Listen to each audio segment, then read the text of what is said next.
Hi, my name is Milo. I'm Isabel. We're both 7th graders. And you're listening to the SM Way podcast. Welcome to the SM Way podcast. I'm your host, Daniel Bader. Today we're talking about one of the newest student activities in South Milwaukee, FirstLego League. If you're not aware of what it is, it's more than bricks and Lego figures, though those are certainly part of it. At the suggestion of a parent who wanted his daughter to be involved in some sort of a robotics club, South Milwaukee Middle School started up 2 FirstLego League teams as an after-school activity. Today on the podcast, we hear from 2 of those students and their coach and what that experience has taught each of them. So joining us today on the podcast are 2 of the students, one from each of those teams, and their teacher, Mrs. Julie Barnett, who is the coach. Am I saying that right? Coach? Yeah, coach. The coach of both Lego League teams. We'll start with Isabel. Isabel, tell me the name of your FirstLego League team. My Lego League team was Every Day We Rock It. Nice. I love the pun in there. And Milo, tell me yours. My team was Rocket Power. Okay. Milo, since the mic's still pointing at you, what is FirstLego League? What is it? A very fun experience.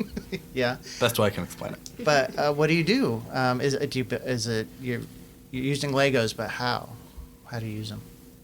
To build complicated-ish robots to complete tasks in an efficient manner. Yeah. Isabel, how do you build a robot out of Legos? Mine never move. Well, it starts as a base, as an electronic base, and you build the Legos around it because it has ways to connect the Legos to it. Mm-hmm. And once you do that, you can create attachments for it to help it move around. And with motors, you can actually make it move up and down or side to side. And there are tasks, right? You have to accomplish something on a game board, I guess. Is that right? Yeah. Yeah. Tell me an example of maybe one of your tasks. One of them is the light show. It was where you have to lift it up. You have to lift a bar up to a certain color if you want the maximum amount of points. So it's a large tower. Well, not large. It's large for Legos. But a large tower, and you would have to have the robot lift it up to the color in the middle because it was the smallest color and it was still pretty high on the thing. So it was really complicated. Got it. And Milo, did you have to program? Do you program those robots? How does it work? I wasn't one of the programmers, but there is a programming app that we use to do it. What would be an example? How would you, even though you didn't do it, do you know the concept of how you would have to program it? It was block coding where the boxes would have, and I'm going to do it from what we see and from what I believe the computer sees, but we would see a box with instructions in it and other things like that. So it'd be like move X number of blocks forward? Yes. That kind of way, and then I guess, then it's like move it up 3 blocks, and you would have to kind of gauge whether is that how it works? You can make it like inches and rotations and all that. Oh, yeah. And what the computer would see would be ones and zeros that would make the instructions. Yeah. Okay. I get it. So the app was kind of your interface with the computer. Okay. Tell me about the teamwork. Like, how many people are on each of your teams? Anybody can answer. And how do you work together to do that? Well, we would kind of split up into different groups. The people who would build different attachments depending on what the robot couldn't do or needed to help. Other people were coding while this was happening, and other people were there trying to problem solve. On a team, I think there was about 6 to 7-ish each. Yeah, and how do you assign tasks? Do you volunteer, or what was it? So in the beginning when we started learning the fundamentals about it, and depending on what you were good at about that, like if you were really good at the building, but you weren't so good at coding, you could be a builder if you wanted to. If you were good at both and were open to strategizing and problem solving, you would do that. Or if you were pretty good at coding and your team agreed and you wanted to, you would also code. So it's kind of a democracy. You just kind of jumped in where you felt like you wanted to help. Yeah. Yeah. Milo, what got you into? I mean, this is extracurricular. You do it after school. So what made you interested in this? I thought of two things, or more than two. Mm-hmm. Being with my friends, and with the idea that I get to problem solve. Yeah, that's something that interests you. Like, it was intriguing about this. Do you do Legos at home? Yes. So is the Lego thing too? Yeah. Is that part of it? Throughout my at least I know from my dad to me to my brother, we all just like to problem solve. Nice. How about you, Isabel? What brought you to the Rocket League? Or the Lego League, sorry. I always thought Legos were really fun. I enjoyed building the sets. I thought I was good at them. And then I also liked coding. Mm-hmm. So when I found out it was about coding too, I was really excited because coding is really fun and there's a lot of things you can do just with like a singular block. Yeah. What made you realize that you liked coding? What have you had to code, or what about it interests you? Well, things like coding and editing in general, something about it I just really like. It's... Mm-hmm. And what opportunities have you had to code before this? Before in summer school classes, I've taken different classes about either coding on Scratch and stuff, mm-hmm. or other ones were editing and stuff. But I did a lot of coding ones too. I enjoyed Scratch a lot. Mm-hmm. Okay. Milo, how about give me an example of a problem you had to troubleshoot for Lego League. One time, one of the wheels on our robot, because we added on another section that had wheels on it, and it was lifting up one of the moving wheels on the actual robot. So I had to problem solve to get it to the correct height where all the wheels were on the ground. Mm. So you guys did a competition, right, at Franklin? Yep. What was that like? What was the task you had to do? The task was to get the maximum points as possible to your ability, mm-hmm. and you would have to go around the course, and you only had one free, grab, so if it stops working, not working, but if it stops moving and it's not where you want it to go, you can grab it and put it in one of the home spots. So you could try that again, and you have to get the maximum amount of points. And you also had to do a little presentation on, I guess, kind of the community and how you can impact it. So. Was there a theme to the course? I know the first time I had ever heard about this, it had to do with, pretending the robot was a programmed virus, so it would have to take information from here to there. What was the theme? Was there something like that for this competition? The theme for this year was the different types of artwork you could do.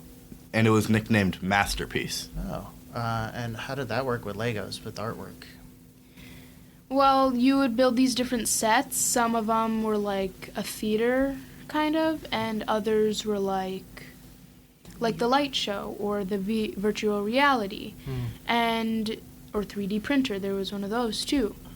And there was also a separate mission where you can build your own masterpiece and transport it to the museum on a pedestal. Oh, I see. So then you would have to build it and then have the robot take it from here to there and follow a path that you programmed through all the other things you built. Probably. Very interesting. So was it fun? Yeah. Yeah? Well, how many other teams were there? Just the two. From here, yeah. And then at Franklin, were there a bunch of others? The entire gym was filled. Yeah? I'd say about 30. Yeah. My cousins got to go to the next one. Oh, yeah? They made it up to the next regional? Yeah, they were the cat ones from Oak Creek. Oh. Awesome. So fun. So what I've found that, it's fun to do kind of projects like that, but when you go to a bigger event where there are other people there, it kind of reinforces how much I enjoyed it. Was that your feeling there? Or was it intimidating that there were so many other teams there? I had too many Pepsi bottles. Yeah, so you're all caffeinated. It was a long day. Yeah. It was fun, and it was a little nerve-wracking because there were so many other teams, and they all had different builds and stuff, mm-hmm. and it was so cool because we're just we're beginning teams. Yeah. So seeing all of that is like really inspiring, but also a little nerve-wracking. Yeah. But it was really fun because during the whole LEGO League process in general, we all became friends. Like, all of us are friends now. In the So, team? Yeah. Wow. Both teams Both together. teams. Yeah. Very nice. So, Mrs. Barnett, your turn. Yay! Tell me about how we got to First Lego teams and some of those kind of big ideas behind them, because it sounds like a lot of fun. It is a lot of fun. So I've previously worked with a school that had started up a Lego team, and there was some parent interest because their kids had attended some summer camps and they wanted to continue this. And I was like, oh yeah, I can do that. So I was like, but I need parents and we need to have enough students. And what do you know? We had enough students for 2 teams. So we had a big interest. We had some students come and go from the teams, but we probably had about 20 kids throughout the season off and on. We ended with about 15 at the actual competitions. And it worked out really well because I teach STEM, and this is kind of like applying what we learn in my classes into the real world. Yeah, interesting. What did it take to get set up with the team? What the equipment? I mean, they had to buy the robots, right? Yep, And we ended up with a couple grants to purchase the new robot kits, the competition mats with their pieces. We had to buy some extra pieces because we had 0 Legos to start with. And Lego is really good at their pieces all connect together, and we're able to use like regular building pieces with the robotics pieces and build some really cool stuff. Oh, that was going to be my next question. Yeah, that's decent. That it's not just a special piece for the robot competition. Yeah. And it lets you add a lot of creativity, I bet. Yes, the students could have a lot of creativity. They could pick, certain colors they wanted, or they could pick, oh, we need an arm that builds like this. Let's use this type of piece. And I saw this one time, and I want to do this. So what's the difference between having an extracurricular team like this versus teaching it? So with the team, we were able to hang out a lot. And while we had goals, I was able to make it very student-driven with my kiddos on the teams. And it was really up to them of how they wanted to accomplish those goals. They were a lot more in charge of driving the team and how it operated and what they accomplished and things like that. Yeah. And it was really fun to see them take charge of their projects and take an ownership to it and really put their personalized spin on it. Not because they have to for a lesson or for a grade, but because they wanted to, and they wanted to make it awesome, and they wanted to show that they could do this, and they wanted to get those extra points. And it was really fun to see that drive in the students that wasn't grade linked. It was just for fun. Sure. And how do you facilitate a team from just a bunch of kids who volunteered to a team and then someone who wants a group that could compete at something like you did? So what's really cool is that LEGO has their engineering notebooks that kind of guide you through that process, but we start with the basics of this is how we're building, and we're going to build the challenge sets that go onto the mat. So we're working on instructions, working with teamwork, having the other adult mentors and I to help the students and guide them in that process, but we're not doing it for them. And so we went from like basic building to, okay, let's build a really basic robot. Okay, let's make it go forward. And then we're like, okay, well, what if we want it to stop before it hits that object? And we started talking about sensors. So it's really starting at square like 0 and then slowly adding on new techniques. And I think like one of our goals for next year is to get more into the different sensors and what they can do, because there's some really cool sensors, ultrasonic sensors, distance, color, that LEGO has that we can utilize better. Sure. And I'm sorry this is boring. Well, I hope it's not boring, guys, but how does it fit into the curriculum of what we do? Like, how does the skills that you apply on the team kind of mesh with what we teach? So a lot of my curriculum is aligned to the engineering standards, and this is definitely taking problem solving through the engineering design process, where we identify the problem, figure out what we know, do some research on what we don't know. We come up with like 5 different ways, and then we pick the best one and go on from there. And if that didn't work, well, we're back to the loop again and thinking about new solutions. And that's something that we work on in class, from the little projects we've done, from building a paper tower all the way up to the Arduino Arduinos that were coding in 8th grade. And that's something that my Lego students had to constantly do. And even if they weren't told it was exactly the engineering loop, they were doing that process of redesigning and researching again and fixing things. And it was really cool to see that application of what we're doing in class with standards to just a fun activity for the students. Sure. I guess I'll ask our students here too. Did you feel that there was? Do you see an application for this? Do you feel like maybe it's helping more in class, or that you're seeing the world a little differently now that you're troubleshooting? Either of you could answer that. Yeah, it was a lot about problem solving, because if it, as Ms. Barnett said, if it doesn't work, you try again. And it just helped us learn like how to do that. And like if I'm in a if I'm trying to solve a problem I can't, I'll or like for a project, say, I'll be like, okay, let me do this. Oh wait, no, that doesn't work. Let me try this. So it does help, and it's kind of like a muscle you build up, right? And then what else? What am I not asking about FirstLego League? What else is there that we need to know? Okay, so some really cool things is the kids really had to learn how to work together, and we got some really different personalities on the team, people that were not friends to begin with, and students that I've had previously, and I was like, oh, you want to try Lego? Okay, I didn't picture you there, but it's cool. And I got to see a new side of them. And so we really got students connecting that might not have connected ever. And now because of Lego, they have this common bond that's really strong, and they really enjoyed being around each other. So it was really fun to see that side of it. It was really fun for my students to see the Lego competitions. It's not about winning. It's not about beating the other team and things like that. It's about doing your best. I believe Lego calls it cooperation, where you're cooperating, but it's a competition. And it's really about doing your best and seeing my students supporting each other, cheering for each other. Hey, we're going to go sit in the crowd because the other team has their match at this time and we want to be there. And I'm like, okay, sounds great. And they're screaming and yelling from the crowd when appropriate. Yeah. And it was really fun to see that side of it. And to see other random schools cheering us on. I liked seeing that. I thought that was really cool. And then seeing my students cheer on those other teams because they thought their hats looked funny, or they thought their robot did really good the last time they were against them in the match. And so it was a really good partnership with that. And I got to, hang out with the students after school doing a fun activity that they wanted to do. And it was really just a fun experience. Yeah. So what's next for the teams? What comes next? Do you guys know? Okay. So we're going to be part of the middle school showcase. That's actually this Thursday. Okay. And then we're going to be part of STEAM Night that's coming up with the district. We're going to be showcasing our robots along with the high school's robotics team. And then we're going to keep meeting throughout the school year and learning some of those new sensor skills and things like that, some new challenges and team building stuff. And then in the fall, we'll do this again. Yeah, so there's just kind of like a one competition round in the fall. Yeah, at the end. If we make it to the next levels. We only made it to the first level this year, but we have we're aiming high for the next years. Awesome. This was a great first year. And then is there I guess for parents who might want to ask their child if they want to do this, how do you get involved? Reach out to me. Send me an email, have your kiddo stop by after school, see me at conferences or whenever you see me around. But reach out to me, let me know your student's interested. I'll give you details on times and dates and calendars and stuff like that.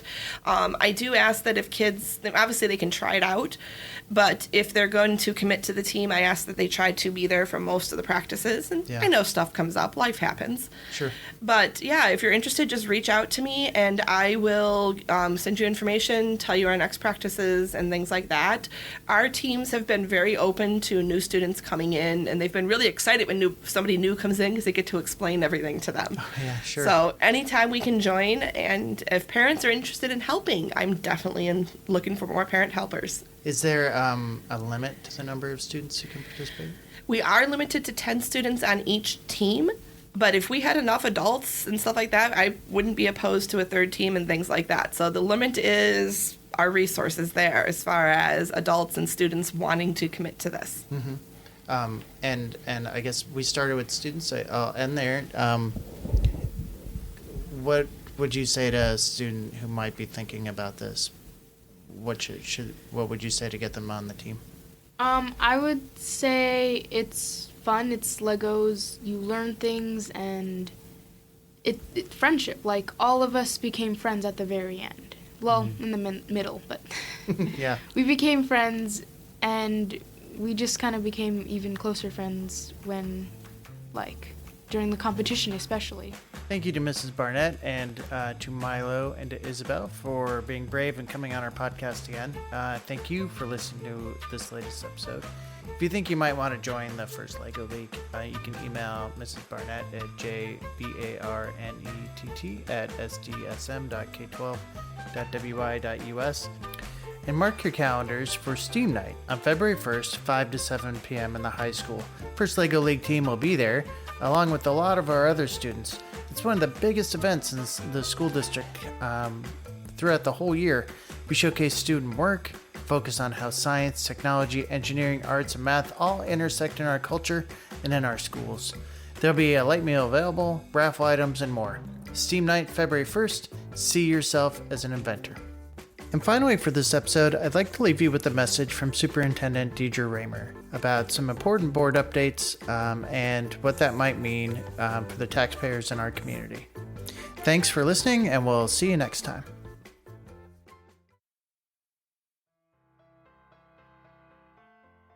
Hi, it's Superintendent Deidre Raymer with an important update from our school board. After a long and arduous process, our board has decided to add a referendum question to the ballot on April 2nd, 2024.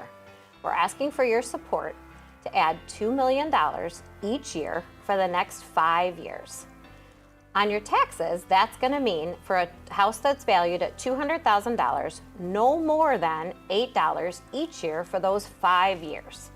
With that investment and your continued support, we can do some incredible things on behalf of our students.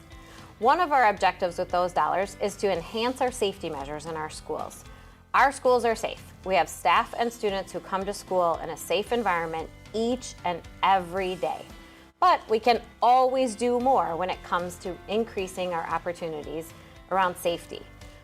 A large piece of feedback I've gotten from the community since I came here in July was that the traffic mitigation on 15th Street needs to be addressed. We've taken some measures, but these additional dollars will allow us to add a continuous plan out front to make sure that drop-off and pickup time can be safe not only in front of our middle school and high school, but do some things to address the safety issues at our elementary schools as well. In addition, we'll be able to add additional cameras and ways to monitor traffic coming in and out of our buildings as well. We've added multiple cameras in the last several years with our general operating budget, but we could use more, and these additional dollars will allow us to do that on behalf of our students and our staff. One of the things we know that students rely on for support are staff that are there year after year after year, and recruiting and retaining staff members within any school district has gotten much more challenging with a national teacher shortage and some workforce shortage areas. So we will use these additional dollars to ensure that we can recruit and retain high quality individuals in each one of our school sites, as well as add some technology upgrades.